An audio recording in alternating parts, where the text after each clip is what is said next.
BFM Business présente Edwige Chevrillon, la grande interview. Bonsoir à tous. On va changer un peu de sujet ce soir. On va parler de Paris. Paris devient une fête, intéresse énormément les investisseurs. Bonsoir Walter Butler. Bonsoir. Merci d'être avec nous. Vous êtes le président de Butler Industries, qui est votre groupe. Vous avez investi dans combien d'entreprises au total ? 35 à peu près. 35, avec des noms qui ont été connus en leur temps et qui ne vous appartiennent plus, genre BDDP, la SNCM, Flow, Virgin. Là, votre actualité, c'est que vous venez de prendre une participation importante chez MoMA Group de Benjamin Patou. Quelque part, vous remplacez le groupe Barrière. Vous nous direz pourquoi vous avez pris 35% aux côtés de Patrick Bruel, notamment.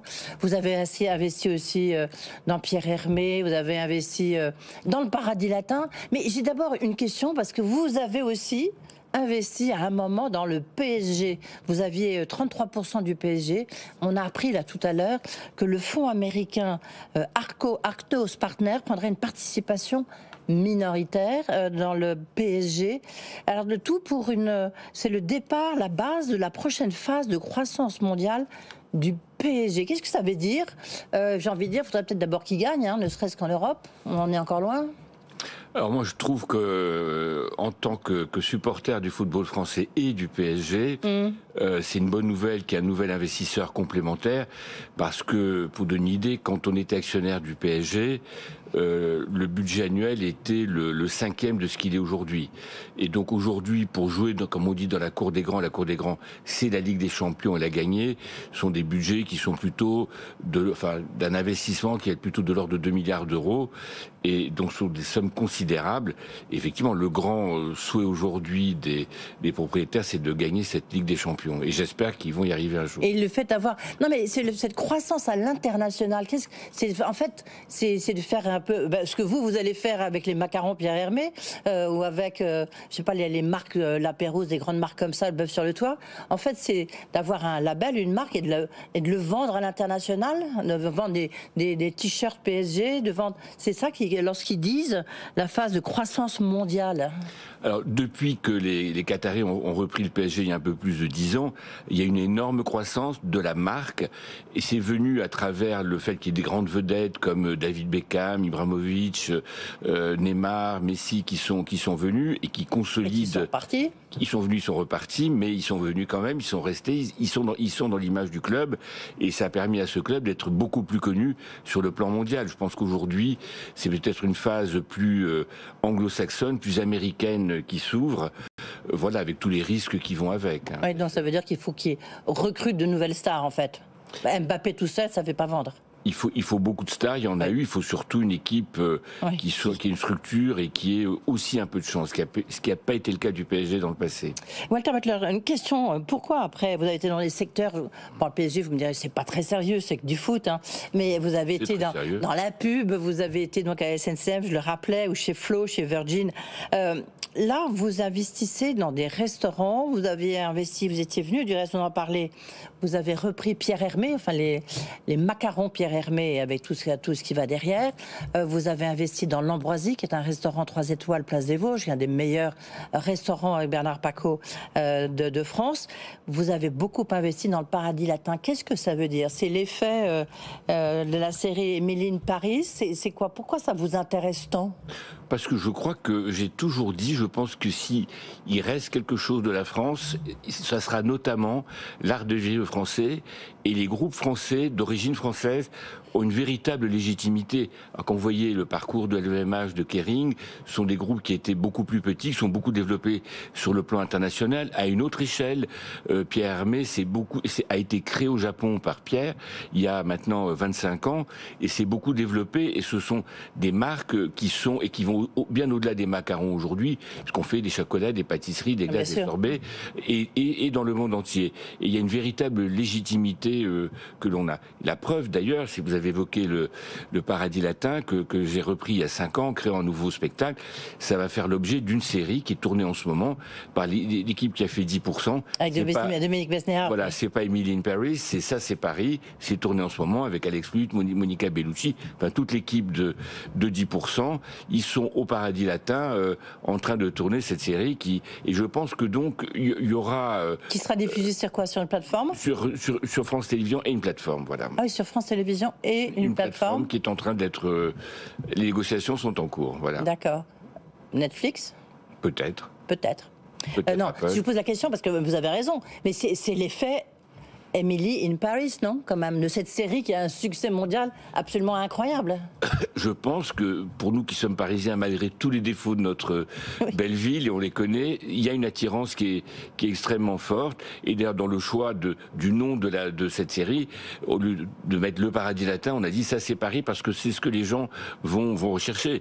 Et c'est vrai que Paris est une fête, et on voit, et dans ces moments très bousculé sur le plan de la diplomatie et des événements mondiaux, les gens ont besoin, on voit que les gens ont besoin de se faire plaisir, d'aller dans des bons endroits, ont besoin du festif, que ce soit des bons restaurants, des bons spectacles, et parce qu'il ne faut pas oublier qu'on a une vie, qu'on n'en a qu'une. Et vous devenez, tiens, ça aussi j'avais encore oublié, vous êtes le plus grand partenaire du Festival d'Aix-en-Provence, et du reste en sortant de ce studio, vous allez justement entendre, enfin j'imagine que vous connaissez déjà le nouveau programme pour cet été du Festival d'Aix.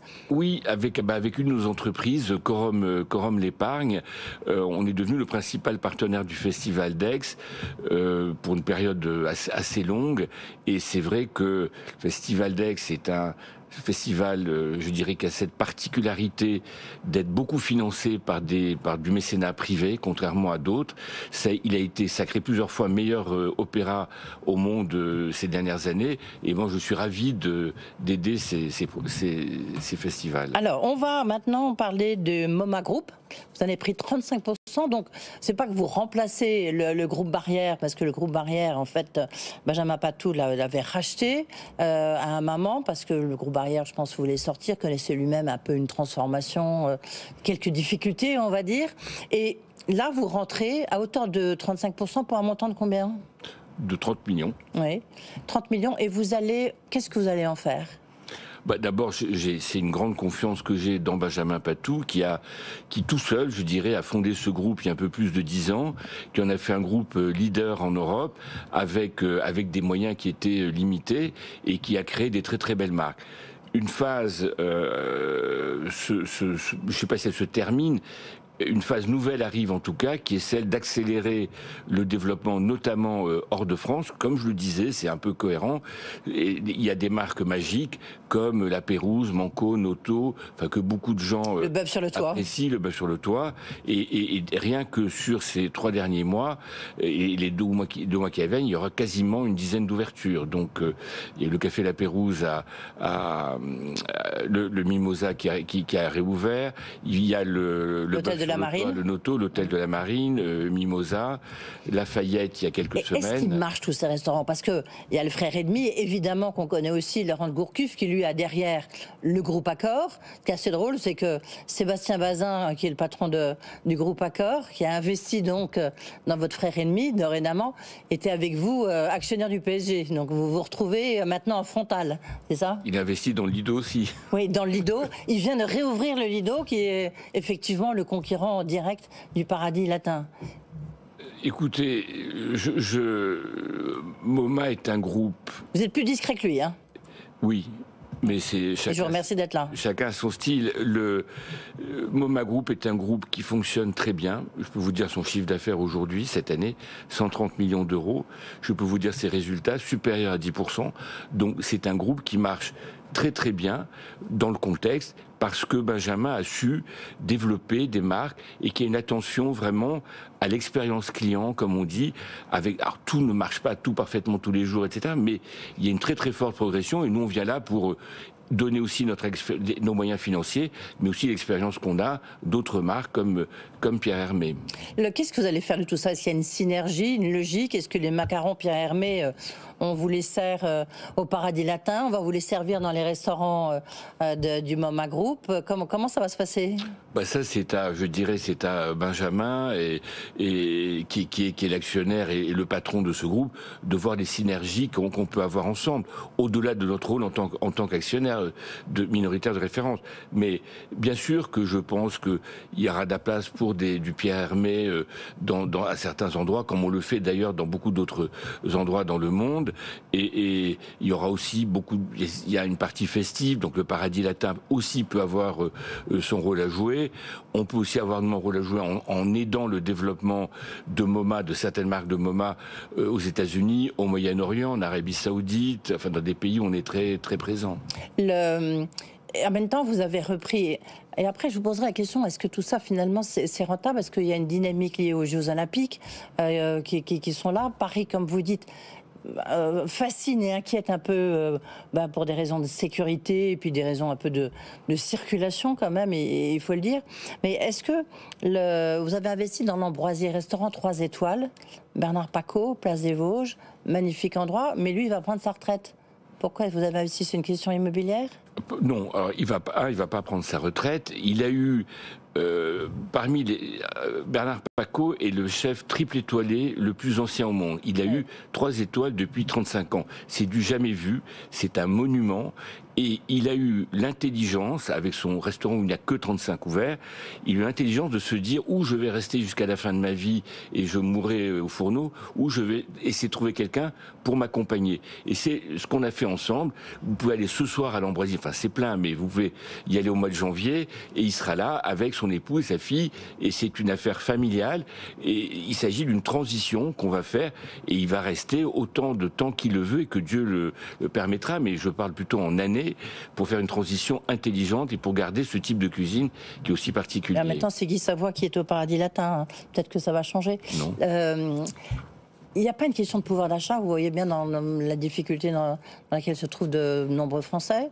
Est-ce que pour vous, est-ce que les restaurants sont toujours aussi pleins? Est-ce que il n'y a pas une période peut-être un peu plus difficile qui s'ouvre à vous? Ou au contraire, il y a la dynamique des Jeux Olympiques sur lequel vous espérez surfer? Non, écoutez, je pense qu'il y a de la place pour tout, et on dit toujours ou très en haut ou très en bas. Je pense que, comme je dis souvent, que la nourriture est bonne, les affamés sont nombreux, et quand le spectacle est bien, il y a des gens qui sont là. Je prends, enfin, modestement l'exemple du Paradis Latin. On a depuis 5 ans, on a multiplié par 4 le chiffre d'affaires sur le nombre de gens qui viennent tous les ans. On a un peu baissé les prix, mais assez peu. Par contre, on va innover. On a créé un spectacle pour la famille, pour les enfants, qui est dans lequel, à partir de 30 €, vous pouvez voir un spectacle. Donc je pense qu'il faut vraiment constamment innover, bien connaître ses clients, améliorer l'expérience client. Et voilà. Et donc l'Ambroisie marche très très bien, mais aussi, je pense, des endroits qu'on a dans lesquels le ticket moyen est beaucoup plus bas, marche très bien aussi. Je crois que c'est le sujet d'avoir un bon rapport qualité-prix. Quand vous dites que vous avez des grandes émissions à l'international, en tout cas, c'est une des raisons qui explique ce choix d'investir dans MoMA Group.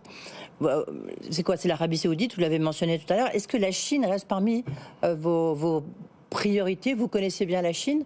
D'abord, est-ce que vous continuez à investir dans des entreprises chinoises? Est-ce que vous avez encore celles que vous possédiez? Et 2, est-ce que ça fait partie toujours de votre terrain de chasse? Oui, alors je pense que d'ici 2-3 ans, on pourra parler de Pierre Hermé en Chine. C'est un des projets de développement. Le groupe est déjà très très présent en Asie. Il a été créé en Asie et Chine d'affaires est très important. Pour MoMA, enfin on verra avec Benjamin Patou, enfin les opportunités qu'il y a. Mes principaux investissements en Chine, c'était plutôt dans la technologie. Ils ont souffert pendant la pandémie parce que tout le monde sait ce qui s'est passé en Chine. Et aujourd'hui, ça redémarre. Ça redémarre, je dirais, assez fortement. Mais pas que la Chine, enfin l'Asie du Sud-Est aussi, Singapour, enfin ce sont des endroits qui sortent bien de la crise. Alors ce qui est étonnant, Walter Butler, c'est que vous n'avez pas encore mentionné les États-Unis, pas encore mentionné le Brésil. Or vous êtes franco-américain, brésilien, vous avez 3 nationalités, 3 passeports du moins. Et les États-Unis, vous ne comptez pas du tout vous y développer, et quid du Brésil? Au Brésil, on est présent avec des petites affaires plutôt dans le financement d'entreprises et dans le leasing. Mais par rapport à tous vos investissements, je sais pas, ouvrir un bœuf sur le doigt à Rio de Janeiro, ou Alors, ouvrir il y a déjà à New York. un La Pérouse qui va ouvrir à Miami dans les 3 ou 4 mois avec MoMA. Et on a eu à un moment, des entreprises très présentes aux États-Unis dans l'agroalimentaire, c'est moins le cas. Ça reviendra. Pourquoi est-ce que vous pensez que vous allez réussir là où le groupe Barrière n'a pas forcément réussi? Alors, je ne sais pas si le groupe Barrière a réussi ou pas, je ne regarde pas le passé. Ce que je sais aujourd'hui, c'est que MoMA marche très bien, que Benjamin Patou et ses équipes ont donné une superbe dynamique à ce groupe. Mais vous aimez bien faire un effet de levier, en fait. On regarde quand vous avez racheté Pierre Hermé, c'est sûr que vous avez inculpé une dynamique. Le Paradis Latin, je crois que vous avez investi des dizaines de millions, mais oui, ça c'est un peu votre bijou. Ce sont des secteurs. Vous avez envie de créer un grand groupe, un peu à l'instar d'un Barrière. C'est quoi votre objectif? Non, c'est nous avons des entreprises. Chaque entreprise est différente. Chacune a un projet, et nous, on cherche vraiment à les aider à se développer. Je pense que MoMA aujourd'hui est un des principaux groupes indépendants européens. Il y a une demande, notamment de la part d'hôtels de luxe, pour avoir des partenaires qui vont animer ces hôtels. Je prends l'exemple de Casa de Amor qui va ouvrir à Dubaï bientôt. Et donc, il y a un savoir-faire français vraiment qui existe dans l'art de vivre, dans le festif, et c'est là-dessus que l'on va capitaliser. On capitalise en France, on va beaucoup plus capitaliser dans le reste du monde. Il y a aussi l'ouverture de La Pérouse à Londres, de Mimosa dans quelques semaines aussi à Londres. Est-ce que vous allez, profitant de votre bonne relation, j'imagine, avec Sébastien Bazin, est-ce que vous allez tenter d'enterrer la rage de guerre entre ces deux frères ennemis des grands lieux parisiens que sont donc Benjamin Patou et Laurent Gourcuff, qui pour l'instant ne se parlent qu'à travers les juges d'instruction? Moi, je ne connais pas Laurent Gourcuff, mais je suis là pour aider MoMA Group et je vais l'aider autant que je peux pour tout ce qu'il y a à faire. Oui. On n'imagine pas un groupe quand même, vous parliez de Arnaud Kering en conclusion, on n'imagine pas un holding, un groupe qui est en train de se créer autour de tous ces produits de luxe? Oui. Oui, c'est ce que vous allez faire. J'ai d'autres activités dans la défense, dans l'immobilier, dans la sécurité, mais ce pôle-là, il est important, il se développe et il marche, en tout cas pour l'instant, très très bien. Merci beaucoup. Donc voilà, c'est le nouveau roi de Paris, Walter Butler était avec nous. Et cette série sur le Paradis Latin, c'est pour quand? Pour dans 10 mois, 11 mois. D'accord, sur France Télé, peut-être sur Netflix. Merci beaucoup d'avoir été avec nous. Walter Butler, donc, qui vient de reprendre 35% du MoMA Group et qui a donc beaucoup d'investissements à venir. Merci beaucoup.